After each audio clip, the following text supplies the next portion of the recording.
विपक्ष ने व्यवहार किया जिसने आपको भी तकलीफ पहुंचाई और संवैधानिक दृष्टि से जो संसदीय मर्यादाएं हैं उनका उल्लंघन हुआ है, वह सच में निंदनीय है। It is condemnable. प्रजातंत्र में सबको अपनी बात रखने का अधिकार है, लेकिन प्रजातंत्र एक व्यवस्था में चलता है और जब व्यवस्थाएं अपनी मर्यादाएं लांघ जाती हैं तो प्रजातंत्र पर बहुत बड़ा आघात होता है। मैंने कल भी कहा था और मैं आज भी कहता हूं कि leading opposition party Indian national Congress और जिनकी एक संख्या के रूप में टीएमसी भी यहां पर विराजमान है विपक्ष के रूप में, जिस तरीके से उनका व्यवहार चेयर के प्रति रहा है वह कंडेमनेबल है।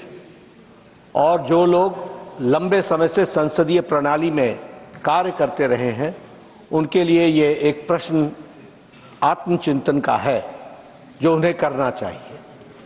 जहां तक विनेश फोगाट का सवाल है, ये कोई पक्ष और विपक्ष का सवाल नहीं है, यह देश का सवाल है और सारा देश उनके साथ खड़ा है।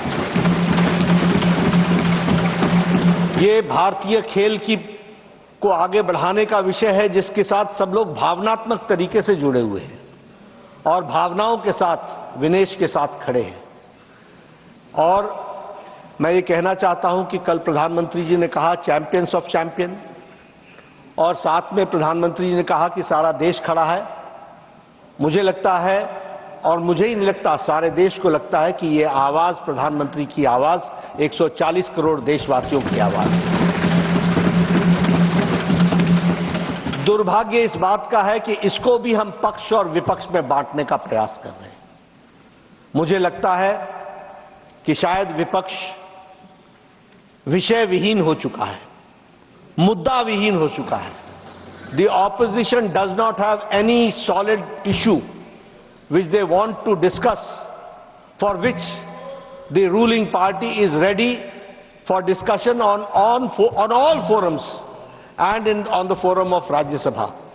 लेकिन जब सारा देश इस विनेश के साथ खड़ा है तो मुझे लगता है, और जो भी प्लेटफॉर्म्स थे और हैं उन सारे पर रिड्रेसल का प्रयास भारत की सरकार और खेल मंत्रालय और ओलंपिक एसोसिएशन के हमारे नुमाइंदों ने किया है। इस बात का मैं विश्वास दिलाना चाहता हूं। इसलिए भावनाओं पर कंट्रोल करना, भावनाओं को सीमित रखना और अपने विवेक से काम करना, यह इस समय की आवश्यकता है।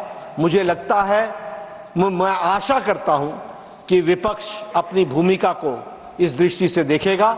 एक बार आपको जिस तरीके से आपके चेयर को आघात पहुंचा है, यह सच में निंदनीय है, ऐसा मैं कहना चाहूंगा।